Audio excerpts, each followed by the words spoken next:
ये बीएड के तालिब इल्म हैं। Oriental college of education Darbhanga से इनका ताल्लुक है।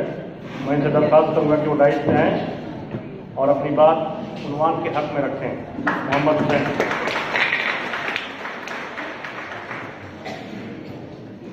मजलिस में मौजूद जनाब सदर मोहतरम जायज़ाकार और मेरे अजीज़ दोस्तों, आज हम लोग जो यहाँ मौजूद है उसकी एक उन्वान वजह यह है कि मौजूदा तालीमी निज़ाम जो है वो हमारे समाजी मसलों को हल करने में नाकाम रही है और ये बिल्कुल सही बात है। मैं इसके हक में ही बात करना चाहता हूँ। तालीम, मैं उससे पहले दो बात आपको तालीम के बारे में बताना चाहता हूँ। तालीम वो चीज़ है जो हमें हमारा हक भी बताता है और हमारा फर्ज भी बताता है। तालीम वो चीज़ है जो हमें हराम और हलाल में फ़र्क बताता है। लेकिन मौजूदा दौर में जो तालीमी निज़ाम है वो पूरी तरह से नाकामयाब हो रही है। मैं कहीं बाहर की बात नहीं करूँगा, मैं खुद अपने समाज की बात करूँगा जो मुझे अपने समाज में ही नज़र आ रहा है। मुझे कुछ ज़्यादा तो वहाँ नहीं दिखा, लेकिन 5 चीज़ों की वजह से मुझे लगता है कि वहाँ का तालीमी निज़ाम पूरी तरह से नाकामयाब रहा है। मैं सबसे पहले कहता हूँ मजहब का। आज भी हमारा तालीमी निज़ाम अपने मजहब के दायरे से बाहर नहीं आ रहा है। वो इस मजहब में उलझ के रह गया है और मजहब को इतना बड़ा दीवार बना दिया है कि उससे बाहर वो नहीं निकल पा रहा है। और मजहब के कुछ ठेकेदार तालीम को ही जरिया बनाकर उसमें उस दीवार को इस तरह से और मोटी करते जा रहे हैं कि हमारा किसी भी तरह का तालीमी निज़ाम वहाँ आकर के अपने घुटने टेक करके उससे हार मानकर वहाँ खत्म हो जा रहा है। मैं दूसरी बात रखना चाहता हूँ, गुर्बत। आज भी हमारे समाज में 40% से ज़्यादा लोग गुर्बत के शिकार हैं। गुर्बत इस तरह से उनके पास है कि वो दिन के भागाकशी में मौत को भी लबैक कहने के लिए तैयार हो रहे हैं। और भला उस समाज में तालीम कैसे आगे बढ़ेगी जहाँ कुछ लोग गुर्बत के शिकार होकर मौत को भी लबैक कह रहे हो।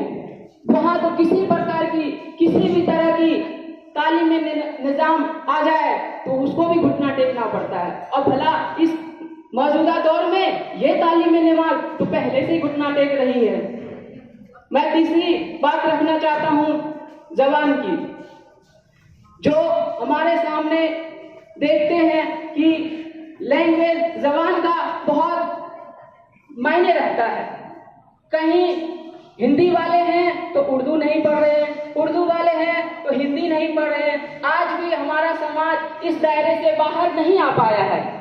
इसी दायरे में उलझकर कितने ही तालीमी निज़ाम आए हैं और आएंगे, लेकिन इस मसले को कोई हल नहीं कर पाया है। मुझे ऐसा लगता है शायद आने वाले ज़माने में भी इसको हल ना कर पाए।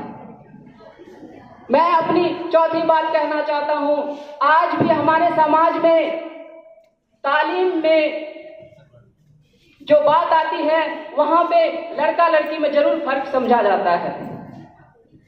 जहाँ लड़के को सभी तरह की जरूरतमंद के सामान, चाहे पैसा हो, बाइक हो, हर चीज दिया जाता है, लेकिन वही लड़कियों की बात हो तो वहाँ ये सब तो दूर की बात, वहाँ उनको जो उनकी जरूरतमंद की चीजें हैं वो भी नहीं मिल पाती, तो वहाँ तालीम कैसे दे पाएंगे। मुझे बड़ा दुख होता है कि मैं अपने समाज में देखता हूँ कि इस तरह का वहाँ माहौल है जहाँ बेटा और बेटी में फर्क समझा जाता है। आज तक कोई ऐसा तालीमी निज़ाम नहीं आया है जो इस मसले को हल करके उसको पूरी तरह से खत्म कर सके। इसी मसले के आगे भी आकर हमारा तालीमी निज़ाम पूरी तरह से घुटने टेक कर वहीं पे अपना सब हथियार जो तालीमी निजाम रहता है सब वहीं पे छोड़ करके उसको कहते हैं तुम जीते भाई हम हारे। हमारी हुकूमत कहती है, मैं 5वीं बात रखना चाहता हूँ, हमारी हुकूमत कहती है कि सबको शिक्षा देना है। अरे सबको शिक्षा देना है तो लाइए ना, किताब में क्यों रखे हैं, अखबार में ही कहते रहिएगा, समाज में कब लेके आइएगा। सबको लाइए, ला के रोकिए, ये नहीं कि लाए खिचड़ी खिलाए उनको भगा दिए। ये तालीमी निजाम इसलिए भी नाकामयाब हो रही है। इन्हीं सब बातों के साथ मैं अपनी बात को खत्म करना चाहता हूँ। अस्सलाम वालेकुम।